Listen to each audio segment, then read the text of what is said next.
नमस्कार, मैं हूं पुष्कर चौहान और आप देख रहे हैं सियासत की बात।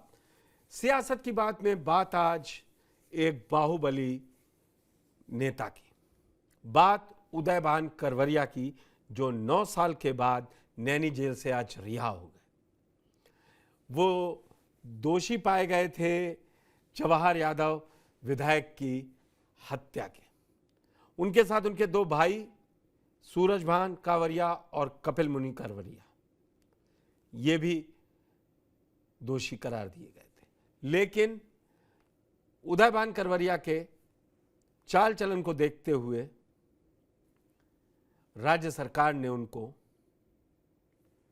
माफी दे दी बाकी की सजा से और आज वो रिहा हो गए। 19 जुलाई को ऑर्डर हुआ था, आज वो रिहा हो गए। क्या है पूरी राजनीति इसके पीछे, कैसे उदयभान को पहले इसमें सजा हुई और अब वो रिहाई मिल गई, क्या सियासत है, क्या प्रोफाइल था, क्या बाहुबल था और सियासत में क्या दखल है, उस पर मैं चर्चा करूंगा।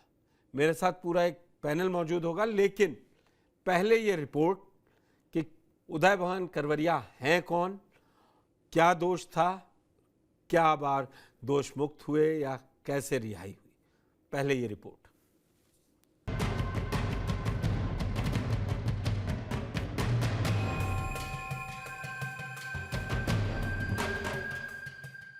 नैनी सेंट्रल जेल में जनवरी 2014 से आजीवन कारावास की सजा काट रहे बीजेपी के पूर्व विधायक उदयभान करवरिया गुरुवार की सुबह रिहा कर दिए गए। रिहाई के वक्त उनकी पत्नी पूर्व बीजेपी विधायक नीलम करवरिया और अन्य समर्थक भी जेल के बाहर मौजूद रहे। राज्य सरकार ने अच्छे चाल चलन की वजह से समय से पहले उनकी रिहाई का आदेश दिया। यह आदेश 19 जुलाई को जारी हुआ था, लेकिन कागजी खाना पूर्ति में 5 दिन और लग गए। जेल से निकलने के बाद उदयभान ने कहा कि वो प्रोफाइल का शिकार होकर फंस गए। राजनीति के षड्यंत्र में 10 साल की जेल काटनी पड़ी। हमने समाज की सेवा की है और आगे भी करनी है। राजनीति में आगे की भूमिका के सवाल पर उन्होंने कहा कि अब अगली पीढ़ी राजनीति करेगी। न्याय प्रक्रिया को लेकर कोई टिप्पणी करना ठीक नहीं है। अगर न्याय प्रक्रिया की बात होती तो हमको जेल ही नहीं आना चाहिए। सही बात तो ये है। हम लोग तो प्रोफाइल में फंसे हैं, कोई हम लोग क्रिमिनल तो है नहीं। इसके अलावा कोई दूसरा मुकदमा भी हमारे नाम में, और ये भी राजनीतिक षड्यंत्र के तहत था। ये भी कोई ऐसा नहीं कि हम लोग कोई क्रिमिनल, राजनीति का षड्यंत्र हुए। 2 पार्टियों की लड़ाई में 10 साल जेल काटनी पड़ी। उदयभान करवरिया की जेल से रिहाई के खिलाफ जवाहर यादव की पत्नी और सपा विधायक विजमा यादव हाईकोर्ट जाएंगी। उन्होंने कहा कि जिस तरह से जघन्य हत्या के आरोपी को रिहा किया गया, वो कानून का मजाक है, जिसके खिलाफ वो हाईकोर्ट से लेकर सुप्रीम कोर्ट तक का दरवाजा खटखटाएंगी। पहला कार्यक्रम मेरा न्यायालय में है। मैं इस मुकदमे AK-47 मेरे पति के ऊपर उदयभान करवरिया ने चलाया था और 28 साल मुकदमा लड़ते हुए अब मैं अभी भी हाई कोर्ट का दरवाज़ा खटखटाऊंगी। सुप्रीम कोर्ट से शांति नहीं बैठे, इस लड़ाई को आगे तक लड़ूंगी। प्रयागराज की राजनीति में बड़े ब्राह्मण चेहरे के रूप में पहचान रखने वाले पूर्व विधायक उदयभान करवरिया और उनके बड़े भाई पूर्व बसपा सांसद कपिल मुनि करवरिया और छोटे भाई पूर्व MLC सूरजभान करवरिया के अलावा रिश्तेदार रामचंद्र त्रिपाठी को जवाहर हत्याकांड में उम्र कैद मिली थी। 13 अगस्त 1996 को करवरिया भाइयों ने दिन दहाड़े समाजवादी पार्टी के पूर्व विधायक जवाहर यादव उर्फ जवाहर पंडित की गोली मारकर हत्या कर दी थी। ये पहली बार था जब इलाहाबाद में AK-47 से किसी की हत्या की गई थी, वो भी एक विधायक की हत्या। प्रयागराज के सबसे दुर्दांत हत्याकांड को अंजाम देने वाले बंसी और पांचू सुपारी किलर्स थे। ये दोनों पूर्वांचल के वही बदमाश थे जिन्होंने 1984 में ब्रजेश सिंह के पिता की हत्या की थी। बंसी पांचू वाराणसी के धौरहरा के रहने वाले थे। दोनों ने 2 AK-47 का इस्तेमाल किया। वो तब तक जवाहर पंडित पर गोलियां बरसाते रहे जब तक उनका पूरा शरीर ठंडा नहीं पड़ गया। 1996 में इस हत्याकांड के लिए करीब 8 से 10 लाख की सुपारी दी गई थी। जवाहर हत्याकांड में करवरिया भाई आरोपी बनाए गए। बंसी और पांचू को कभी इस मामले में पुलिस गिरफ्तार नहीं कर पाई। बाद में बंसी और पांचू को दूसरे मामले में एनकाउंटर में पुलिस ने मार गिराया। ये मामला लोअर कोर्ट से सुप्रीम कोर्ट तक 23 साल तक चलता ही रहा। जानकारी के मुताबिक कोर्ट में अभियोजन पक्ष की ओर से 18 गवाहों के बयान कराए गए थे, जब आरोपी पक्ष यानी करवरिया बंधुओं को निर्दोष साबित करने के लिए बचाव पक्ष ने 156 गवाहों को अदालत में पेश किया।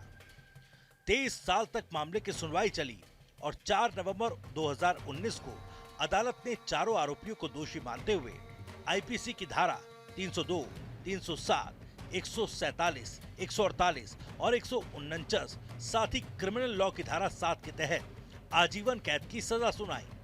जेल में अच्छे चाल चलन की वजह से उनकी सजा में छूट। जवाहर पंडित हत्याकांड में आजीवन कारावास की सजा काट रहे पूर्व विधायक उदयभान करवरिया की 10 साल बाद नैनी सेंट्रल जेल से रिहाई के बाद यूपी की सियासत में हलचल तेज हो गई है। समय से पहले उनकी रिहाई पर सवाल भी उठने लगे हैं। लोग ये भी कह रहे हैं कि अब प्रयागराज का सियासी समीकरण बदलेगा और इसका असर फूलपुर उपचुनाव पर भी पड़ सकता है। तो सवाल उठेंगे, वाजिब है। 9 साल केवल जेल काटी और माफी मिल गई। मसला ही पूरा सियासी था। उन्होंने निकलते ही उदयभान करवरिया ने कहा कि 2 पार्टी की राजनीति में मैं पिस कर रहे। यह भी बड़ा इंटरेस्टिंग है कि जो उनके 2 भाई अभी जेल में बंद हैं, कपिल मुनि करवरिया जो सांसद रहे हैं, 2009 में बसपा से थे, और दूसरे भाई सुनील करवरिया वो भी एमएलसी रहे तो बीएसपी के कोटे से। और उदयभान करवरिया की पत्नी 2017 में चुनाव लड़ती हैं, जीत जाती हैं, 22 में चुनाव हार जाती हैं। जिस विधायक जवाहर यादव की मौत हुई थी और जिसमें इन लोग को दोषी पाया गया था, वो उनकी पत्नी विस्मा यादव अब 4 बार की विधायक है, इस बार भी चुन के आई। मेरे साथ एक पूरा पैनल जुड़ चुका है जिसमें सुनील शुक्ला जी वरिष्ठ पत्रकार, फिरोज नकवी जी वरिष्ठ पत्रकार, कबूल Ahmad associate editor TV9 digital हमारे सहयोगी जुड़े हुए हैं। सुनील जी, आपसे शुरू करते हैं। ये उस दौर की कहानी है कि आपने जब देखा होगा कि आतंक दोनों गुटों का, चाहे वो जवाहर यादव का हो या उदयभान करवरिया का हो, उनके पिताजी वशिष्ठ नारायण, उनके पिताजी, सबका एक लंबा इतिहास है, उस पर मैं आज चर्चा नहीं करूंगा। आप मुझे पहले ये बताइए, ये फैसला और ये छूट सिर्फ एक व्यक्ति का कैसे हो सकता है? 3 लोगों की हत्या हुई और उसमें 3 भाई दोषी पाए जाते हैं और सिर्फ एक भाई को छूट दे दी। ये कहां से एक ही भाई का आचरण जेल में अच्छा रहा 9 साल? धन्यवाद पुष्कर जी। आपको क्यों लगता है कि ये जो निर्णय अंतिम निर्णय है आगे नहीं हो पाएगा? आज एक भाई छोटा है, कल दोनों भाई छूटेंगे या बारी बारी से छूट जाएंगे? सवाल यह है कि सरकार को निर्णय लेना है। सरकार को अपने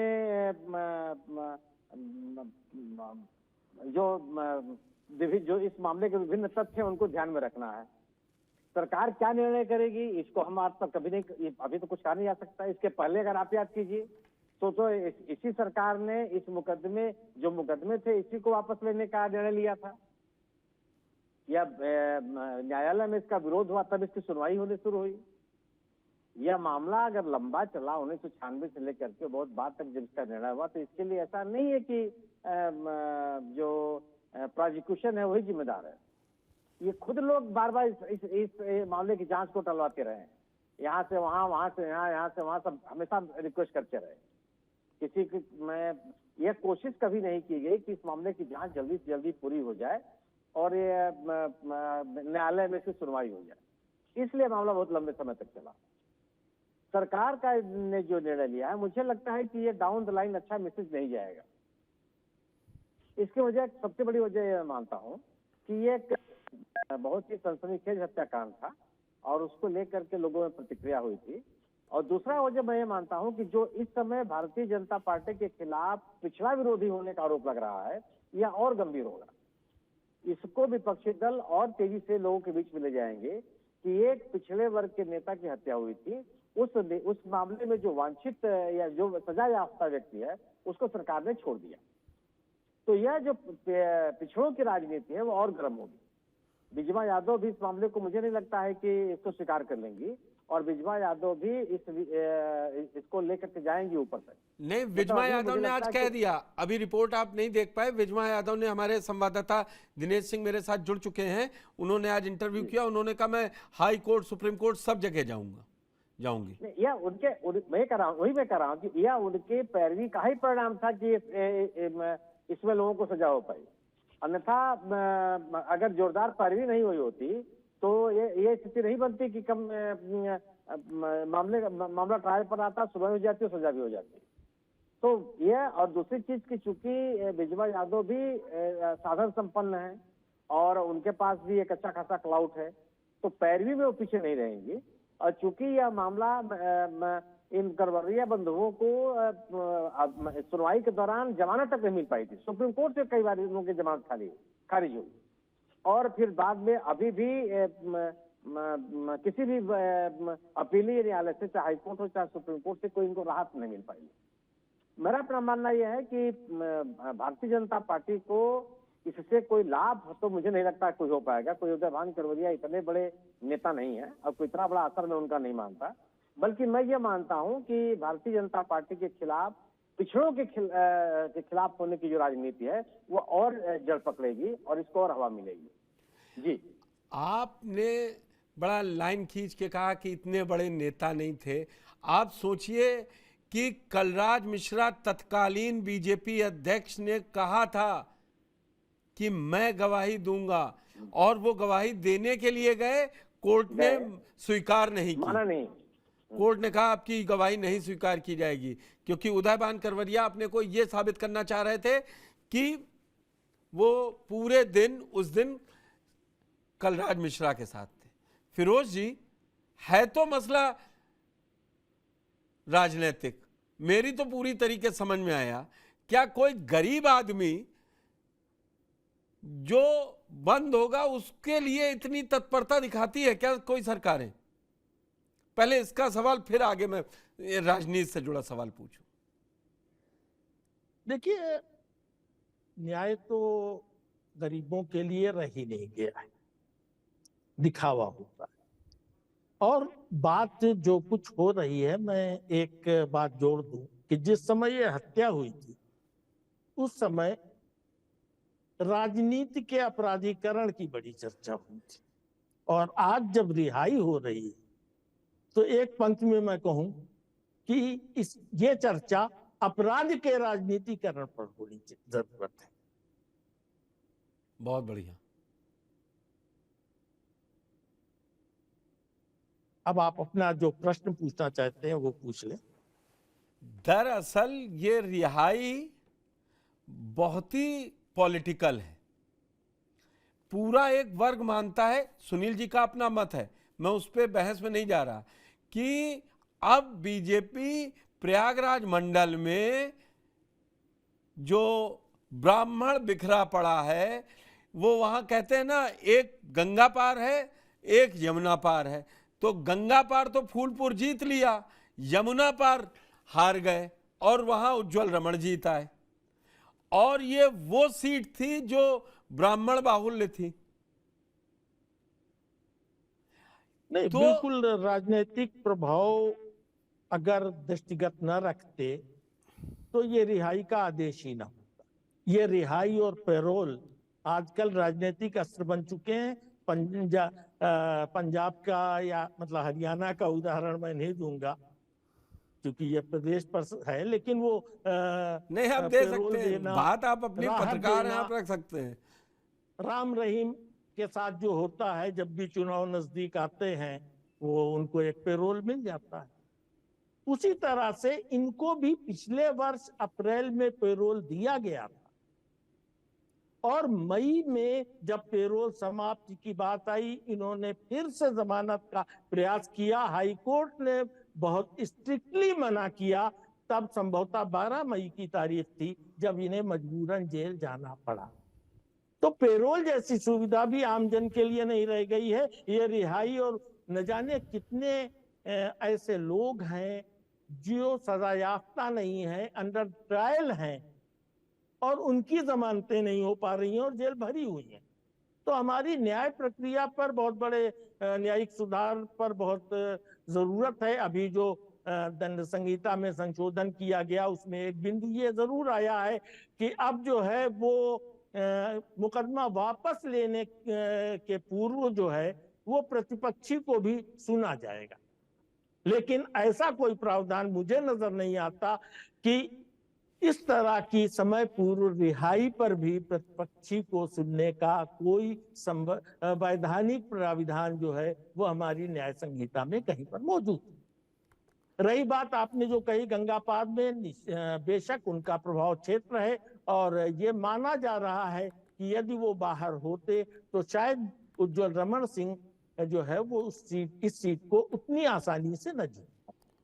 और केवल जमुना पार ही नहीं, बल्कि जो द्वाबे का इलाका है अब, जिसमें से अधिकांश भाग कौशाम्बी जिले के नाम से है, वहां पर भी अच्छा खासा प्रभाव इन बंधुओं का माना।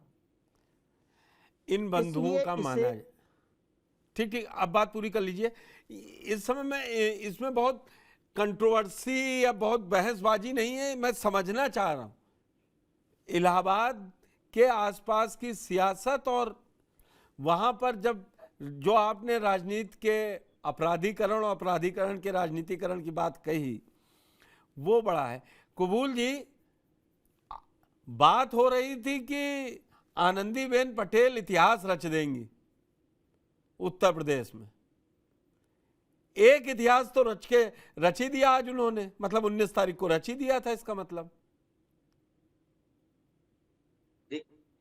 देखिए पुष्कर जी, ये बात तो सही है कि आनंदीबेन पटेल का जो है 29 जुलाई को कार्यकाल समाप्त हो रहा है। क्या उनको दोबारा मिलेगा या नहीं मिलेगा, ये बड़ा सवाल है कि उनको या विस्तार मिलेगा या दोबारा का कार्यकाल। हालांकि उत्तर प्रदेश में किसी भी गवर्नर को अब तक जो है दोबारा रिपीट नहीं किया गया, उनको दोबारा लगातार कॉल नहीं मिला है, पहली चीज। अब इनको मिलता है या नहीं, और भारतीय राजनीति में भी बहुत, मुझे लगता है एक ही एक ऐसा उदाहरण मिलता है जिनको मिला है। लेकिन बात यह है कि उन्होंने क्या इतिहास रखा। निश्चित तौर पे जिस तरह से उदयभान करवरिया को आज जेल से रिहाई मिली है, निश्चित तौर पे ये तमाम राजनीतिक रूप से इसके जो खास तौर से सुनील शुक्ला जी कह रहे थे, खास तौर से जो भारतीय जनता पार्टी के ओबीसी राजनीति को लेके बीजेपी अभी जो जिन चुनौतियों से गुजर रही है, उसका उसे और सामना करना पड़ा। लेकिन बात असल ये है कि करवरिया बंधु, खासतौर से उदयभान करवरिया, जो जिनको विरासत में अपराध और सियासत दोनों मिला है। बाहुबल भी उनको विरासत में मिला है और सियासत भी उनको विरासत में मिली। जो खास तौर से अगर देखा जाए तो उनके बाबा थे, बाबा के बाद उनके पिताजी थे, पिताजी भी चुनाव लड़ते रहे हैं, उनके बाबा भी जो है बाहुबली माने जाते थे दबंगई में। हेलो, आवाज आ रही है? हाँ आ रही, हाँ आ रही। तो माने जाते थे। तो उदयभान करवरिया खास तौर से आप देखेंगे कि इन सारे भाइयों में जो सबसे ज्यादा दबंगई थी वो उदयभान की ही थी, मतलब जिनको अगर माना जाए बाहुबली नेता के तौर पे माना जाए, तो वो जो खासतौर से उदयभान करवरिया थे, जो सबसे पहले वो अपने परिवार के वैसे शख्स थे जो लाल बत्ती गाड़ी जो है जिला पंचायत अध्यक्ष के रूप में लाने वाले वो है। और इनकी जो राजनीतिक कर्मभूमि अगर देखा जाए तो साफ सबसे बड़ी बात यह है कि कौशाम्बी हुआ करती थी, जिस बात का अभी फिरोज भाई जिक्र कर रहे थे, दोआब का इलाका जो कौशाम्बी है, वहीं से पहली बार जिला पंचायत अध्यक्ष बनते हैं। इनके बाबा भी वहीं से चुनाव लड़ते रहे वो भले ही हार जाते हैं हेमंत नंदन बहुगुणा के खिलाफ, लेकिन वो वहीं से चुनाव लड़ते हैं क्योंकि उनकी वो कर्म भूमि होती है। तो मुझे लगता है कि इस तरह से। दूसरी बात यह है कि आप जिस दौर में आप देखिए कि इनका जो दबंगई का वो खास तौर से प्रयागराज, कौशाम्बी, ये इलाके में जो अपराध का और सियासत का बड़ा तगड़ा गठजोड़ रहा है। चाहे वो करवरिया बंधु हों या अतीक अहमद हों या फिर जवाहर पंडित, तीनों की अपनी अपनी दबंगई बिल्कुल। थी। तो अब तीनों के जो है एक दूसरे के उससे निकले हुए वो थे। अब बात है कि सबसे बड़ी बात ये है कि कौन किसके उस राजनीतिक शरण से। उदय भान करवरिया का राजनीतिक लिंक जो है बीजेपी के साथ शुरू से रहा है। वो मुरली मनोहर जोशी के करीबी नेताओं में से होते थे जो वहां के। अच्छा, दिलचस्प बात यह है कि जितने पाक साफ नेता हैं, चाहे वो सलीम शेरवानी हो या ये मुरली मनोहर जोशी, सब ने अपने अपने राजनीतिक अपराध में सबको किसी न किसी को जरूर पाला है। वाह। चाहे वो करवरिया बंधु को मुरली मनोहर जोशी ने पाला हो, निश्चित तौर पे ब्राह्मण थे, दोनों का कॉम्बिनेशन था। और बाद में जो आपने अभी जिक्र किया कि जो है कलराज मिश्रा, जो जब जवाहर पंडित की हत्या होती है और बिजमा यादव की शादी की मुझे लगता है 6 साल बाद ही हत्या हो गई थी, ये 5-6 जी साल जी के बाद ही जी। 90 में शादी, 96 में हत्या हो गई थी। तो मुझे लगता है कि आप देखिए कि चीजें कैसे वो एक पूरा नेक्सस था। 2002 में जब भाजपा के पूरे इलाहाबाद बेल्ट में कोई चुनाव नहीं जीता था तो उदय भान करवरिया ही जीतने में सफल रहे थे। तो उदय भान करवरिया की राजनीतिक वर्चस्व उस इलाके में दबंगाई के दम पे, बहुबल के दम पे बनी। लेकिन बात अब है कि अगर अब खासतौर से 2014 के में जो उनको जेल होती है, जेल के बाद अब वो जमाना जिस तरह से वो बाहर आते हैं, आने के बाद जो खास तौर से उत्तर प्रदेश की सरकार जो इस बात को कह रही थी कि हम बाहुबलियों के खिलाफ नकेल कसते हैं, उस पे सवाल उठेगा कि जो अपराध में और खास तौर से उत्तर प्रदेश की सियासत में जिस तरह से बाहुबलियों का मुझे लगता है खात्मा एक तरह से हो गया। कोई अब बाहुबली राजनीति में वर्चस्व धीरे धीरे बहुत कम हो गया है, बड़ी संख्या में नहीं है। नहीं, सब अब कारोबारी हो गए बड़े भाई, बड़े बड़े। कबूल भाई, ये बात मान लीजिए, पहले अपराधीकरण का राजनीतिकरण जो नकवी जी ने कहा, पहले अपराधी ने सियासी चोला ओढ़ा, फिर वो बड़ा बड़ा बिजनेसमैन हो गया। अब वो अपराध करने की जरूरत नहीं रह गई ना, अब आर्थिक अपराध होते हैं। लेकिन जिस तरह से क्यों छोड़ा गया ये बड़ा सवाल है। लेकिन सबसे बड़ी चीज मालूम क्या है? बड़ी चीज ये है कि अब हाल के चुनाव में, चाहे लोकसभा का चुनाव रहा हो या 2022 के विधानसभा चुनाव, इन चुनाव में बीजेपी को जिस तरह से इलाहाबाद के इलाके में लगातार, चाहे कौशाम्बी का इलाका हो जहां पूरी तरह से बीजेपी का सफाया हो गया था, 2022 के चुनाव में खाता नहीं खोल पाई थी। लोकसभा चुनाव में फूलपुर सीट बहुत मामूली वोटों से जीती है, 4,500 सीट हार गई है, इलाहाबाद हार गई है, प्रतापगढ़ हार गई है, कौशाम्बी हार गई है। तो निश्चित तौर पे भदोही भी बहुत संघर्ष से भदोही जीती है, उधर जौनपुर का इलाका सफाया है। तो मुझे लगता है ये बीजेपी के लिए एक चिंता का सबब था। वहां पे मुझे लगता है कि जिस तरह से अभी मगर हाल के कबूल जी, बीजेपी एक छोटा सा सवाल मेरा ले लीजिए, है राज, जी अगर ये इतने बड़े नेता हैं तो फिर बड़े बड़े जो पोस्टर उस समय लगते हैं चुनावी रैलियों के समय कि मैंने लाभार्थी इतने दे दिए, विकास के इतने 1000 करोड़ चला दिए, तो बेकार है। फिर जब इलाके में उदय भान करवरिया जैसे ही लोग जिता के आपको भेज देंगे तो फिर ये दावे। और दूसरा सवाल भी मेरा लीजिए, फिर ये आरोप सिर्फ अखिलेश यादव पर क्यों कि लॉ एंड ऑर्डर, ये लॉ एंड ऑर्डर नहीं बिगाड़ता है? ये क्या मैसेजिंग है? देखिए पुष्कर भाई, इसमें तो कोई वो नहीं है कि देखिए बात अलग है कि सरकारें जो लाभार्थी योजना वो राजनीतिक हिस्सा है, प्रचार प्रसार करना, लेकिन ये बात में कोई भी दुविधा नहीं है कि जो बाहुबल है उनका अपना वर्चस्व जो है अपने इलाके में होता है और वो अपनी सीट तो जीतते ही हैं, आसपास की कुछ सीटों को भी प्रभावित करते हैं। वो चाहे उनकी दबंगई हो या रॉबिनहुड की छवि हो, कई ऐसी चीजें हैं जो उनकी राजनीतिक रूप से उसको प्रभावित करते हैं, या उनके सजाती वोटों पे अपनी पकड़ हो, उसकी वजह से वो राजनीतिक रूप से उसको प्रभावित करते हैं। वो तमाम चीजें हो, चाहे रघुराज प्रताप सिंह हो या फिर कपिल मुनि करवरिया हो या फिर अतीक अहमद को ही इतना बड़ा अपराधी क्यों बता दिया गया था?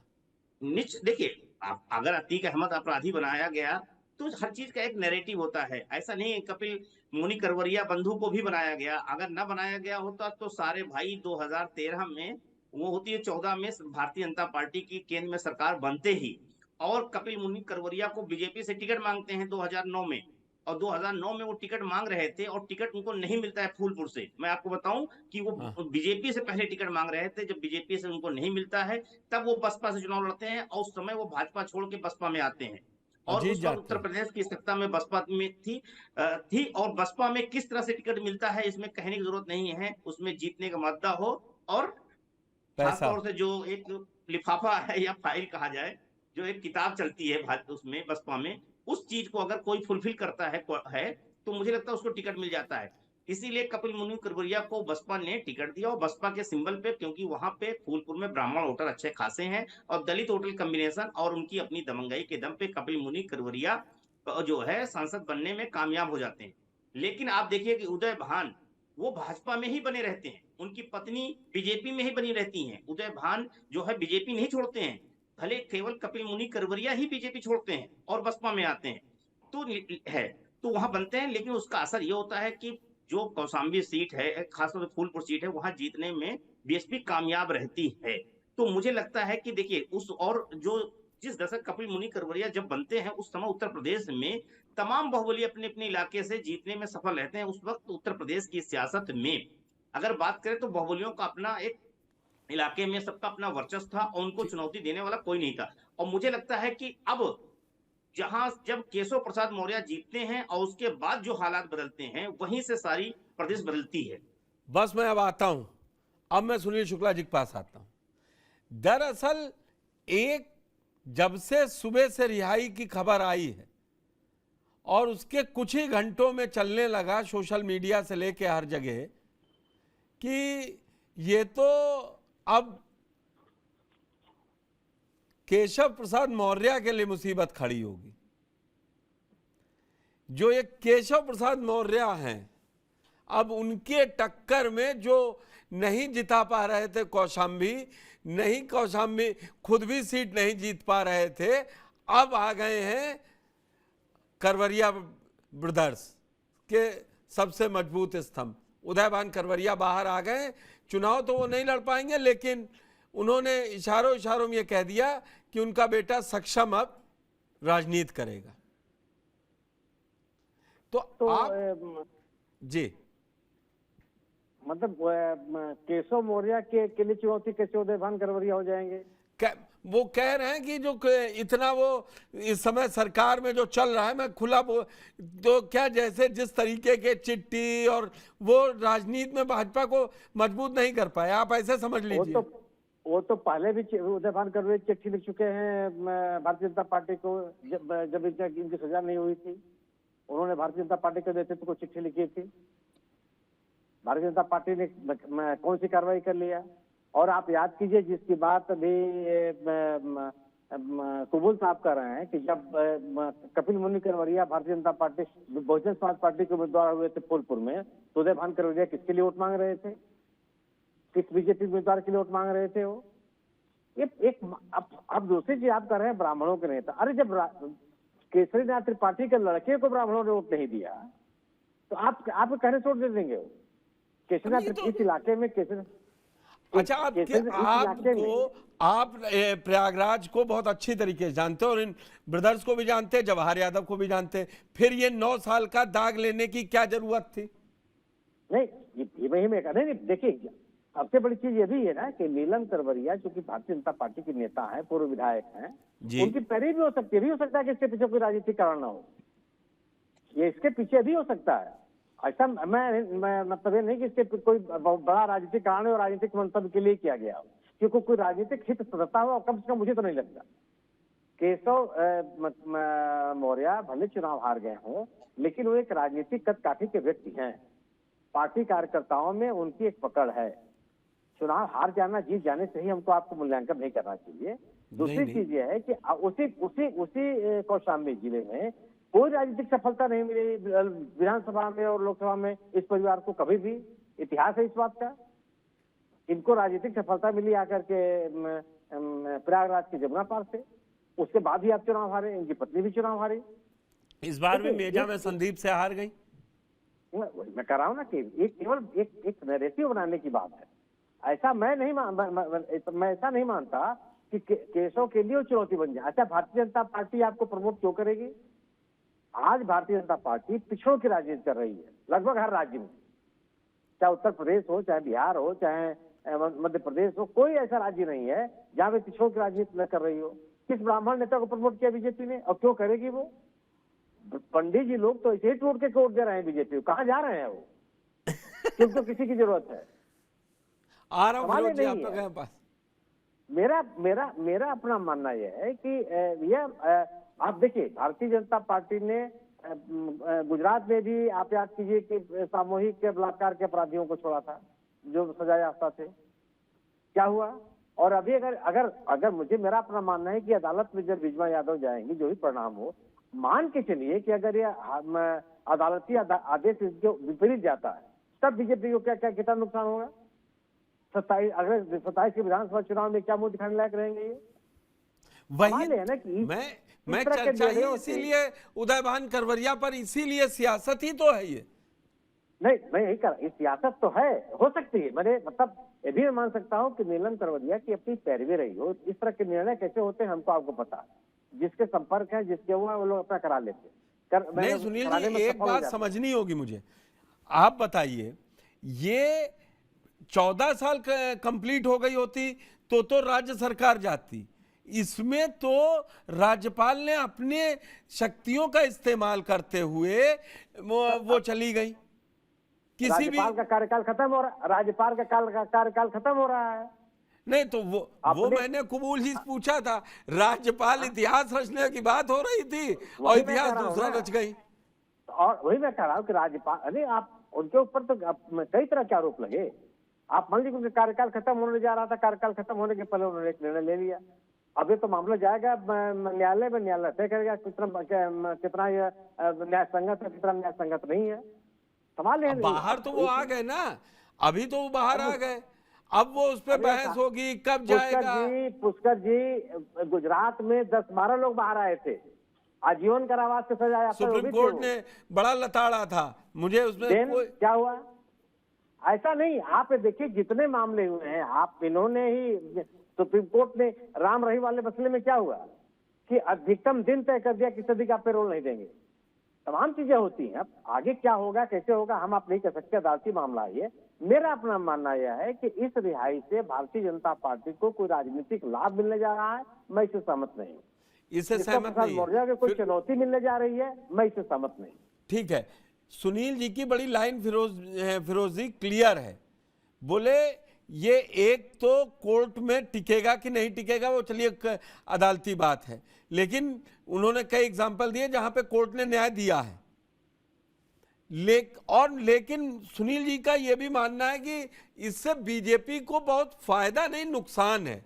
आपकी नजर में जो 29 तारीख से बजट सत्र शुरू होने जा रहा, अपनों की चिट्ठी, सहयोगियों की आंखें, उस बीच में ये तो मतलब बिल्कुल सोने सुहागा टाइप का विपक्ष को मौका नहीं मिला है। बिल्कुल आप जो कह रहे हैं वो सही है कि विपक्ष के लिए एक अवसर मिला है, और अगर ये विपक्ष के लिए सोने में सुहागा है तो भाजपा के लिए कोढ़ में खाज। निश्चित रूप से। रही बात, अभी शुक्ला जी कह रहे थे कि इससे क्या फर्क पड़ता है केशव मौर्य के बारे में। तो एक बात मैं, शुक्ला जी संभवतः इलाहाबाद से ही हैं, मैं ज्यादा परिचित नहीं हूँ, लेकिन अगर इलाहाबाद की राजनीति पे वो निकट से देख रहे होंगे तो काफी अरसा पहले केपी ट्रस्ट के ग्राउंड पर एक बड़ा कार्यक्रम हुआ था जिसमें एक मिशनरी आया था और जिस पर विश्व हिंदू परिषद ने बड़ा विरोध दर्ज कराया था। और वही बिंदु है जहां से केशव प्रसाद मौर्य का कद बढ़ता है।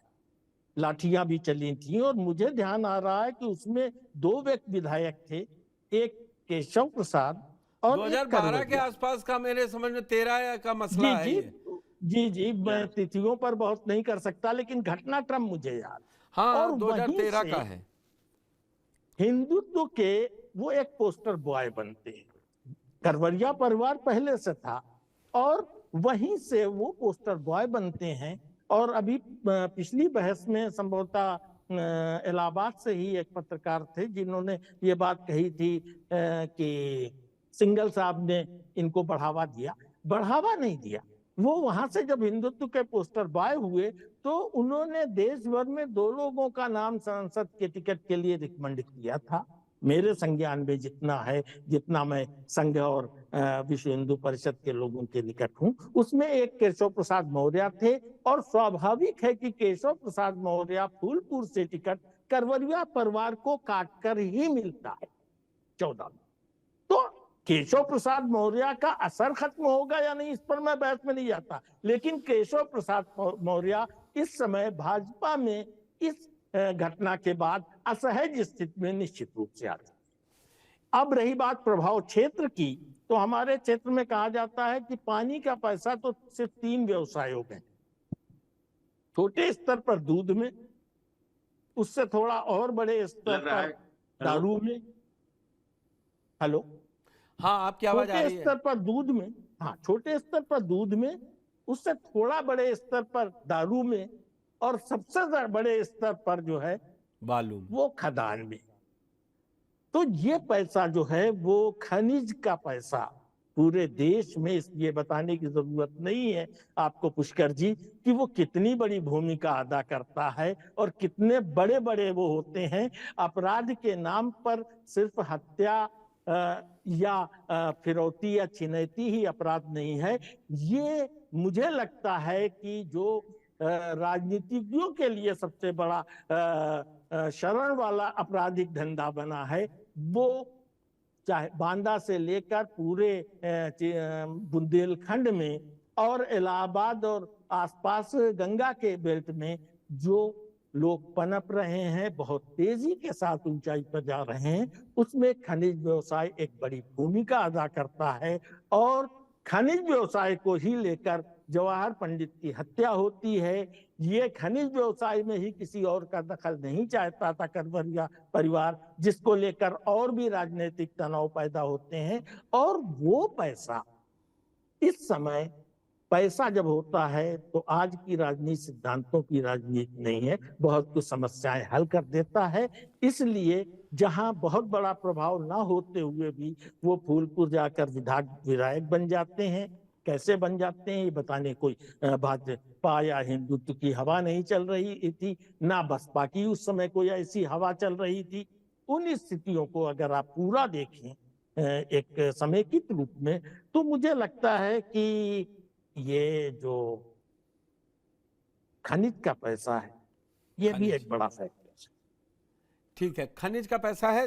दिनेश जी, आपको मेरी आवाज मिल रही है? जी मिल रही है। दिनेश जी, 1996 का वो दिन जब सिविल लाइंस में AK-47 की गोलियों की तड़तड़ाहट के बीच जिन लोगों ने सुना और 3 लोगों की हत्या हुई जो एक मौजूदा विधायक थे। आप भी हमारे संवाददाता हैं और आपका सारा प्रयागराज इलाहाबाद से ही संपर्क है। आपको क्या लगा जब आज ये एक खबर आई? तो एक आम जनमानस से आपकी जो बात हुई, विजमा यादव से आपने बात करी, ठीक है, वो राजनीतिक और उन पीड़ित पक्ष का भी था, तो उनकी जो बात थी वो हमने सुनवाई। एक जनरल क्या गया, एक वो भी था कि जब अतीक अहमद के यहाँ बुलडोजर चल रहे थे, उसकी अवैध कब्जे की जमीन पर बड़ी बिल्डिंगें खड़े होके उसमें लोगों को, गरीब लोगों को बांटा जा रहा है वो मकान बनाकर। एक वो भी छवि थी उसी प्रयागराज के अंदर इस सरकार की। और आज एक ये भी है कि AK-47 जहां 2 मिनट तक गोलियां जिससे चलती रही हों और तड़तड़ हुई, आज उसमें जो सजा याफ्ता आदमी था उसको सिर्फ 10 साल में अच्छे आचरण के चलते कानून के तहत रिहाई मिल गई। लोगों का क्या वहां पर मानना था? पुष्कर जी, मेरी उस इलाके में भी उन लोगों से बात हुई है जहाँ पर उदयभान करवरिया का आवास है, उसकी कोठी है, और उसके अलावा समाजवादी पार्टी के ऑफिस में भी उनके कार्यकर्ताओं से, नेताओं से बात हुई है। भाजपा के 2 बड़े वरिष्ठ नेता इस शहर के, जिनका नाम लेना उचित नहीं होता, उनसे भी मेरी बात हुई है। 2-4 पत्रकारों से भी बात हुई है जो खुलकर नहीं बोलना चाहते, इसकी भी वजह आप सकते हैं।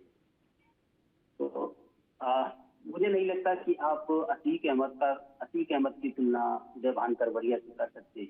नहीं, आप मेरे सवाल को समझिए। मेरी बात हुई, उनका परसेप्शन आज की चीज को लेकर के था।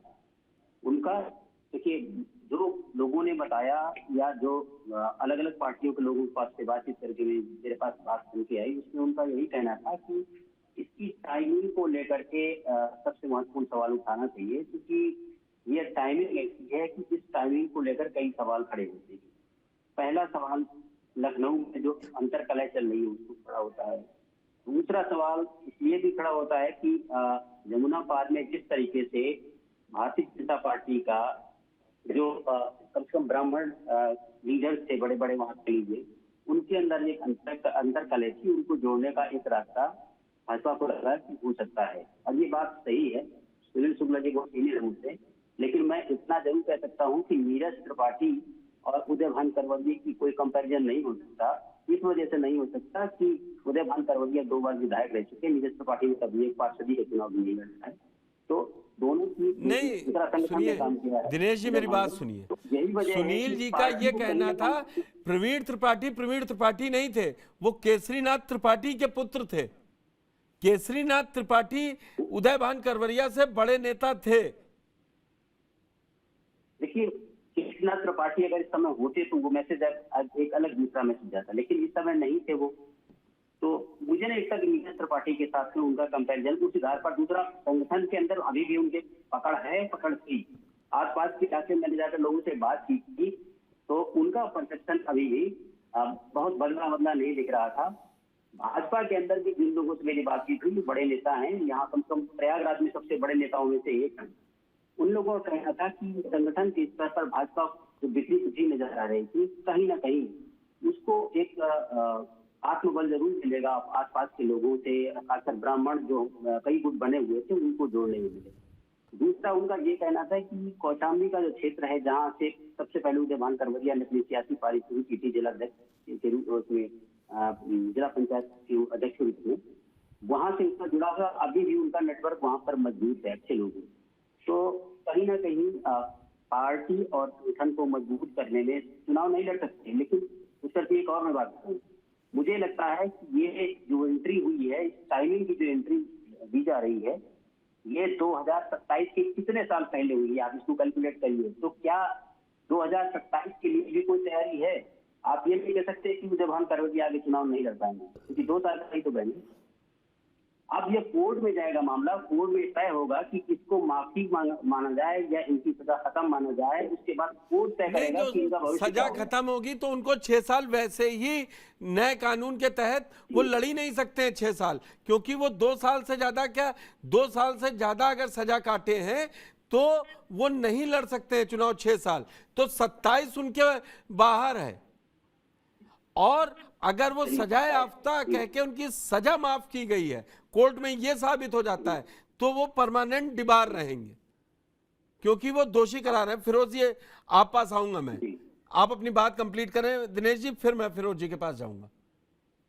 जी, तो यहाँ पर जो एक मैसेज पार्टी के अंदर गया है, संगठन के अंदर गया है, और वहाँ के जो कार्यकर्ता है उनके अंदर गया है, तो उन्हें ये लगता है कि इनसे पार्टी की मजबूती होगी, और कहीं ना कहीं इसी को आधार मानकर उन्होंने अपना परसेप्शन लिया है।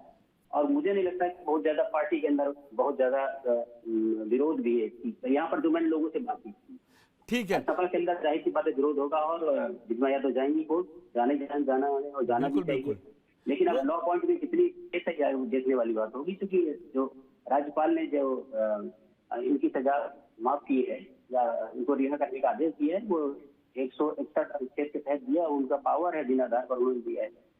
तो अब उनको जितना है आगे अगर चैलेंज होता है तो उनका भविष्य जी। मैं फिरोज जी आप पास आऊंगा, लेकिन मैं कुबूल जी फिर क्या आपको लग रहा है, जैसा 2 बातें निकल के आई सुनील जी से भी और दिनेश जी से भी, कि उनका कहना इतना नहीं है, लेकिन एक तरीके से दिनेश जी की बात को समझे तो वो कह रहे हैं कि अब एक बिखरी पार्टी एकजुट दिखेगी। क्या ये उपचुनाव में कोई असर डाल पाएंगी? आपकी राजनीतिक समझ क्या कह रही? उसके आसपास इलाके का जो वोट कॉम्बिनेशन है, सीट है, फूलपुर में भी चुनाव है। देखिए उसका भाई इसमें कोई शक नहीं है। देखिए कि करवरिया बंधु खासतौर से उदय भान सियासत में लगातार बने रहे हैं। इनकी अपनी राजनीतिक पकड़ है। इनके बड़े भाई का जो है कपिल मुनि करवरिया जो है वो फूलपुर से सांसद रहे। तो निश्चित तौर पे आने के बाद क्या वो राजनीतिक रूप से कितना एक्टिव होते हैं? अगर वो एक्टिव होते हैं तो निश्चित तौर पे वो राजनीतिक रूप से असर भी डालेंगे, इसमें कोई शक नहीं है।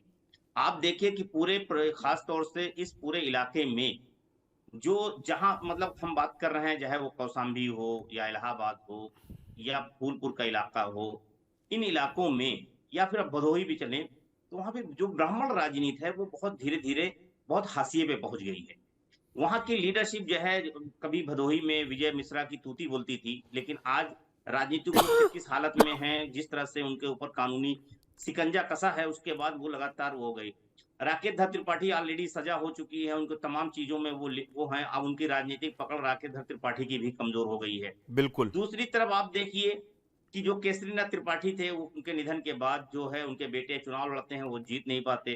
तो और आप कपिल मुनि करवरिया जो करवरिया बंधु, इनकी राजनीति का जो स्वर्णिम काल रहा है, अगर हम बात करें पुष्कर भाई, तो 2002 से लेके 2009 के चुनाव तक के बाद 2012 तक रहा। लेकिन 2012 के बाद से लगातार उनका राजनीतिक रूप से ढलान शुरू हुआ, तो लगातार ढलान बना हुआ है।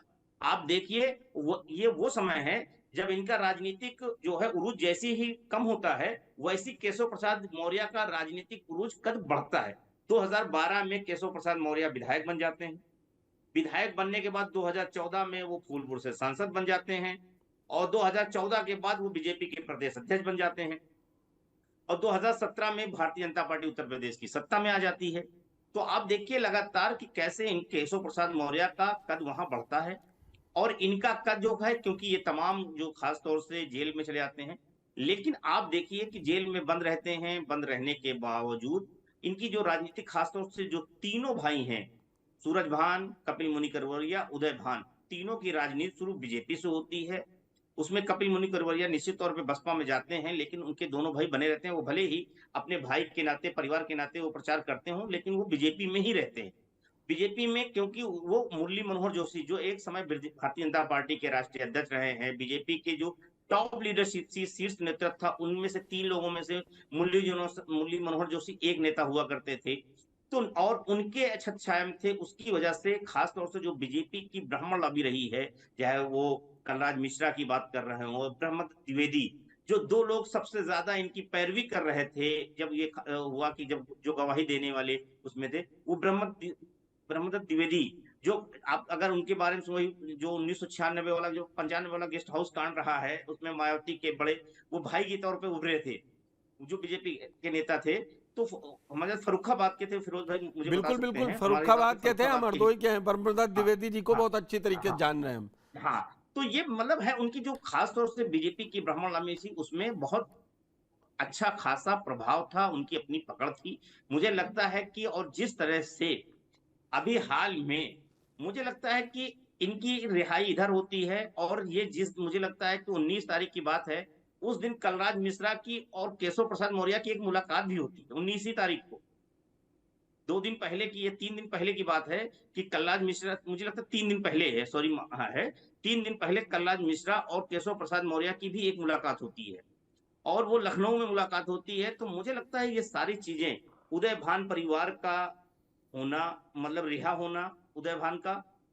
दूसरी तरफ जो है आप देखिए कि कलराज मिश्रा जो कि इस मामले में कभी उदय भान करवरिया के साथ खड़े थे, वो उनका लखनऊ आना, केशव प्रसाद से मिलना, इधर आज इनको रिहा हो जाना, मुझे लगता है ये सारी चीजें राजनीतिक रूप से जुड़ी हुई हैं। एक बात और आपने कहा कि इनका क्या प्रभाव है, तो मुझे लगता है जिस तरह से इलाहाबाद, कौशाम्बी, इस जगह पे ब्राह्मण राजनीति का थोड़ा सा लीडरशिप खत्म हुई है, ऐसे में जो स्पेस खाली है, मुझे लगता है कि वो उदय भान और करवरिया बंधु वो भरने में काफी हद तक, क्योंकि उनके जो और भी जो परिवार के और लोग हैं वो भी अभी राजनीति में सक्रिय हैं, लेकिन वो प्रभावी नहीं है। लेकिन उदय भान आने के बाद जो उनका ताकत है वो उसको मिलेगी, और मिलती है तो मुझे लगता है उनका कद बढ़ेगा। ठीक है कबूल। फिरोज जी, अब मैं जो आप एक बात बोलना चाह रहे थे सजा के दौरान, आप मेरी जब दिनेश जी से बात हो रही थी तो मैं कह रहा था, एक तो आप उस पर अगर कुछ क्लैरिटी देना चाहें तो दे दीजिए। और देखिए, फिर बार बार बात आ रही है केसरीनाथ त्रिपाठी उनके बेटे, लेकिन मुझे लगता है कि शुक्ला जी बेहतर जानते हैं और आप भी ने भी दौर देखा होगा। केसरीनाथ त्रिपाठी जी और मुरली मनोहर जोशी जी इलाहाबाद की राजनीति में एक ही दल में होते हुए विपरीत ध्रुव हुआ करते थे, इससे इनकार नहीं है। एक व्यक्ति, एक कैरेक्टर का नाम लूंगा, हाँ, सुनील बग्गा, शुक्ला जी बेहतर जानते होंगे उसको किस तरह से इस्तेमाल किया गया था और किस तरह से मुरली मनोहर जोशी जी को बनारस जाना पड़ा था बाद के समय में, तो वो उठापटक आपको याद होगी। तो ऐसे में मुरली मनोहर जोशी के निकट रहने वाले उदय भान करवरिया जो है, वो परिवार खास तौर से केसरीनाथ त्रिपाठी के परिवार के प्रति उस तरह का भाव नहीं रखेगा, उस तरह का अनुराग नहीं रखेगा। जो स्थानीय राजनीतिक समीकरण है उस पर अगर बात करेंगे तो बहुत लंबी गांठें खुलती चली जाएंगी। सुनील पाल बग्गा ने जिस तरह मतलब अशोभनीय व्यवहार किया था, सार्वजनिक रूप से शुक्ला जी के संज्ञान में होगा इलाहाबाद में, उस तरह से राजनीतिक उठक पटक में मैं ये मानता हूं कोई किसी का जो है वो हमेशा सगा नहीं रहता है, समीकरण बदलते रहते हैं। लेकिन वर्तमान में मुझे लगता है कि अपने आप को, जो मैंने पहले भी कहा था कि केशव प्रसाद मौर्य उनकी शक्ति घटाने और बढ़ाने पर मैं नहीं जाता, लेकिन अंदरूनी तौर पर वो जिस तरह सरकार में असहज महसूस कर रहे हैं, इस प्रकरण के बाद वो असहजता और बढ़ती मुझे दिखती है। सुनील जी, अब वाइंड अप करते हैं, लेकिन आप क्लियर हैं इन सारी चीजों पे। क्या आपको लग रहा है उदयभान करवरिया बाहर आ गए हैं, फूलपुर की सीट पर उपचुनाव है? दो सवाल हैं, एक 29 तारीख को क्या सदन में दिखने वाला है, और दूसरा क्या उदयभान परिवार का कोई व्यक्ति फूलपुर सीट पर, क्योंकि प्रवीण पटेल अब सांसद हो गए हैं, वहां अपना दावा करेगा, या वो अपना वर्चस्व दिखाकर किसी भतीजे, बहू, पारिवारिक रिश्तेदार को या करीबी को टिकट दिलवाएंगे? उसमें से रहेगा, आपको क्या लगता है? अब इस बारे में मैं नहीं कह सकता कि दावा करेंगे कि नहीं करेंगे, लेकिन भारतीय जनता पार्टी 2017 के चुनाव के पहले फूलपुर सीट कभी नहीं जीती है। 2017 में पहली बार जीती जी, विधानसभा की मैं बात कर रहा हूँ आप। जी जी जी। और ये बात तब की है जब कबूल साहब जैसा कह रहे हैं कि उदय भान, उनके भाई, तमाम लोग भारतीय जनता पार्टी में बहुत सक्रिय थे। मैं दिनेश की इस बात से मैं सहमत हूँ कि जो ब्राह्मण नेता है बीजेपी के, उनके मन में उत्साह होगा, लेकिन उनकी स्थिति क्या है? सवाल है ना कि भारतीय जनता पार्टी क्या ब्राह्मणों की राजनीति करने के लिए तैयार है? आप किसी नेता की बात कीजिए ना। आज भारतीय जनता पार्टी एक बैकवर्ड पॉलिटिक्स कर रही है, अन्यथा कोई राकेश दल त्रिपाठी में कोई इतनी बड़ी समस्या थोड़ी थी सजा होने के पहले कि आप उनको सक्रिय नहीं कर सकते थे, लेकिन नहीं किया। वो अपना दल के माध्यम से राजनीति कर रहे हैं, उनको चिंता नहीं इस बात की, क्योंकि उनको बैकवर्ड पॉलिटिक्स करनी है। केशव मौर्य के साथ क्या है कि केशव मौर्य के चूंकि आज सीधे सीधे आप कह सकते हैं कि योगी सरकार में या योगी जी के विकल्प के रूप में अपने आप को स्थापित करने का वो प्रयास कर रहे हैं। लेकिन भारतीय जनता, यह उनके लिए असहजता की स्थिति है, लेकिन भारतीय जनता पार्टी के राजनीति के अनुकूल व्यक्ति हैं। और केशव मौर्य ने संगठन में अपनी ताकत को स्थापित किया। बिल्कुल, मेरा अपना मानना यह है कि कौशाम्बी जिले में भी एक से ब्राह्मण नेता है, भदोही में भी एक से बड़े बड़े ब्राह्मण नेता है। कोई ऐसा जिला नहीं है जहाँ ब्राह्मण नेताओं की कोई कमी हो। और एक करवरिया परिवार कोई संघ से निकला हुआ संगठन से निकले हुए कोई नेता हो, ऐसा कुछ भी नहीं है, या कोई आंदोलन से निकले हुए नेता हो। आज आपका ये जो हाइप है वो इसलिए दिखाई पड़ रहा है कि संसाधन आपके पास है, एक वर्ग है जो आपको सपोर्ट करता है। अगर आपके पास इतना ही बड़ी ताकत थी तो नीलम करोड़िया क्यों चुनाव हार जाती? वह चुनाव हार गई जो भारतीय जनता पार्टी के लहर चल रही थी उत्तर प्रदेश में। बिल्कुल ऐसा तो नहीं था कि आपको एक सामान्य माहौल रहा हो। और दूसरी एक तो ये सही बात है कि नीरज त्रिपाठी के खिलाफ भारतीय जनता पार्टी के तमाम नेताओं की नाराजगी रही होगी। कोई नहीं चाहता होगा उस पार्टी में कि नीरज त्रिपाठी चुनाव जीते, क्योंकि ढेर सारे लोगों का फिर वो दावा खत्म होता। इससे कोई इनकार नहीं कर सकता। उससे मैं एक बात और भी, उनको वो राज्यपाल बना दिए गए, सब रहा, आखिरी दौर में वो चौथे नंबर पर विधानसभा में पहुंच गए थे जब खुद केसरीनाथ त्रिपाठी लड़े थे। बिल्कुल सही, आप सही कर रहे हैं, लेकिन 9 बार के विधायक भी थे वो। हाँ। प्रश्न ये भी है कि आप जब पार्टी ढलान पे जा रही है और एक तरह का विरोध चल रहा है, मंडल की राजनीति बड़ी तेजी से उभर रही है, ये एक उससे कई कारण है। दूसरी चीज उसी आप ये भी तो देखिए कि मतलब वो पार्टी हारी या केशरीनाथ त्रिपाठी हारे, एक बहस का विषय हो सकता है। अभी मेरा अपना ये मानना है कि करवरिया के इस रिहाई से भारतीय जनता पार्टी को कोई बहुत बड़ा लाभ हो जाएगा, मुझे ऐसा लगता नहीं।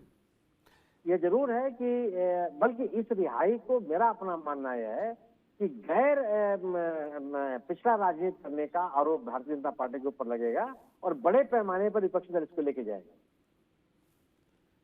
एक बात और है, कल एक मुलाकात और हुई है, मुझे लग रहा है जब 29 तारीख को सदन शुरू होगा, कल पल्लवी पटेल भी मिलनी है सीएम योगी से नकवी साहब। तस्वीरें नहीं आई हैं लेकिन पूरी जानकारी है और मिली है। घेरेबंदी हर तरफ से हर तरफ है। सुनील शुक्ला जी जिस बैकवर्ड राजनीति के लिए बात कर रहे हैं कि बीजेपी इस समय दावा करती है, तो घर तो बीजेपी भी मजबूत करके चलना चाह रही है वहां पर, वो भी एक बड़ा फैक्टर होगा। मुझे लगता है कि 29 तारीख को ये भी एक मुद्दा रहेगा जरूर। आपका क्या टेक है? नहीं, बिल्कुल आप ये बात सही कह रहे हैं। असल में जो उन्होंने सोशल इंजीनियरिंग का जो तौर तरीका अपनाया प्रभारी के रूप में अमित शाह, और उसके बाद संगठन मंत्री सुनील बंसल और प्रदेश अध्यक्ष केशव प्रसाद मौर्य के साथ जो तैयार किया था, उसको बहुत बड़ा सेटबैक लगा है, इससे इनकार नहीं। तो उसकी रिकवरी की हर संभव कोशिश की जाए। ये भी संभव है कि केशव मौर्य और उनके बीच लंबे किसी मकसद के लिए जो है वो अच्छे सौहार्दपूर्ण रिश्ते भी विकसित हो जाए। इस राजनीति में संभावनाओं से इनकार कभी भी नहीं किया जा सकता। लेकिन ये सच बात है कि जिस तरह से इलाहाबाद की राजनीति में ब्राह्मणों की सिर्फ फुटअव्वल होती रही और जो स्थितियां यहाँ तक पहुंची कि पिछले बार ब्राह्मण सांसद थी रीता बहुगुणा जोशी, उनको टिकट उनका काटना ही था और नया दिया गया, और उसके बावजूद हालांकि अब वो क्षेत्र फूलपुर क्षेत्र में आता है, हर्ष वाजपेयी की बात कर ली जाए, लेकिन वो एक कहावत आपके ही इलाके में है कि 3 कनौजिया 13 चूल्हे, हालांकि वो सभी पार में नहीं है, लेकिन मुझे लगता है कि इलाहाबाद की राजनीति में जो है वो कुछ ऐसी स्थिति नजर आ रही थी। तो हो सकता है कि इस तरह का सांगठनिक स्तर पर डैमेज कंट्रोल के लिए कोशिश हो रही हो, लेकिन बहरहाल ये रिहाई जो है वो उसमें भाजपा अपना लाभ ढूंढ रही है।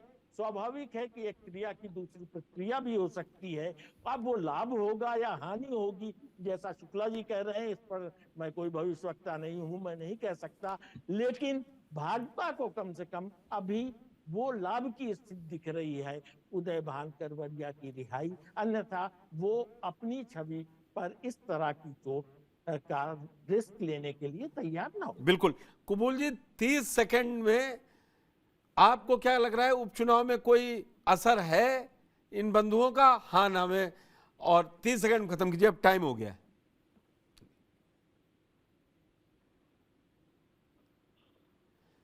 कनेक्शन आप पुष्कर जी, आवाज आ रही है? हाँ, आ रही है।